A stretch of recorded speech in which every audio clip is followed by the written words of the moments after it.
நம்மிடையே இந்திய கம்யூனிஸ்ட் கட்சியினுடைய மாநில செயலாளர் திரு முத்தரசன் அவர்கள் இணைப்பில் இணைந்திருக்கின்றார்.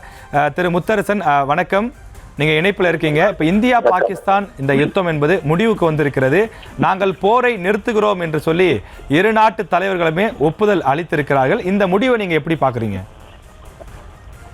மிகுந்த மகிழ்ச்சியான முடிவு. உலகத்தில் இருக்கிற எந்த ஒரு குடிமகனும் போரை விரும்பவில்லை. போரற்ற உலகம்தான் உலகிற்கு நல்லது என்பது நம் எல்லோருக்கும் தெரியும். பாகிஸ்தான் நாட்டில் இருக்கக்கூடிய பயங்கரவாதிகள் கடந்த ஏப்ரல் 22 நமது நாட்டு மக்களின் மீது தொடுத்த கோழைத்தனமான கொடூர தாக்குதலில் 26 பேர் பலியாகி இருக்கிறார்கள்.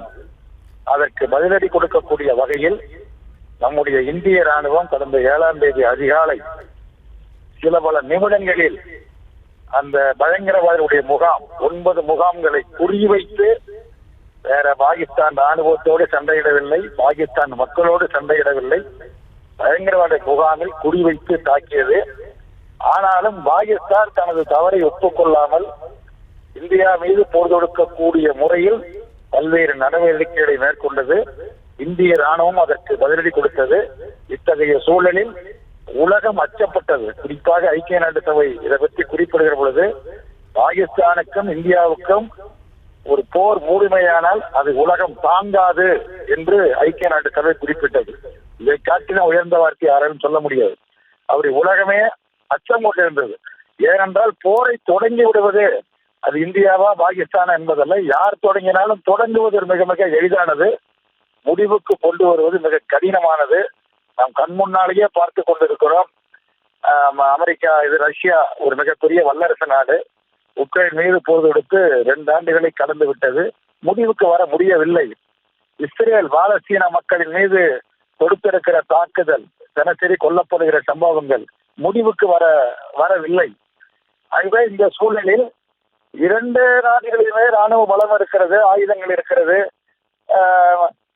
அணு ஆயுதங்கள் இருக்கிறது. இப்படி 2 நாடுகளுமே ஒரு பெரிய போராக தொடங்கினால் ஒரு மிகப்பெரிய உலக பேரழிவை அதை ஏற்படுத்தும். அது நமது 2 நாட்டோடு மட்டும் நின்று விடக்கூடியது அல்ல. என்றால் உலகத்தில் 2 போர்கள், பெரும் போர் நடந்து முடிந்திருக்கின்றன. அதனுடைய பாதிப்புகள் அனைத்தையும் உலகம் இன்றைக்கும் உணர்ந்திருக்கிறது. இன்றைக்கும் ஜப்பான் மீள முடியாத நிலையில் இருக்கிறது.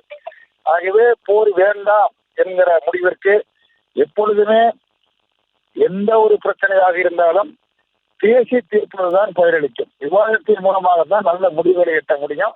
அந்த அடிப்படையில 2 நாடுகளும் தங்களுடைய நடவடிக்கைகளை நிறுத்தி வைத்தது என்று பேச்சுவார்த்தை மூலமாக தீர்வு காணுது. அடுத்து மீண்டும் 12 பேசுவது என்று முடிவெடுத்திருப்பது வரவேற்கத்தக்கது, பாராட்டத்தக்கது. இதில் பாகிஸ்தான் தனது தவறுகளை உணர்ந்து, கடந்த இப்ப ஏற்பட்ட இந்த தவறுகளை உணர்ந்து அந்த அமைதிக்கான முறையில் ஒத்துழைக்க வேண்டிய மிகப்பெரிய பொறுப்பு இந்தியாவை காட்டிலும் பாகிஸ்தானுக்கு அதிகமாக இருக்கிறது என்பதை தெரியும்.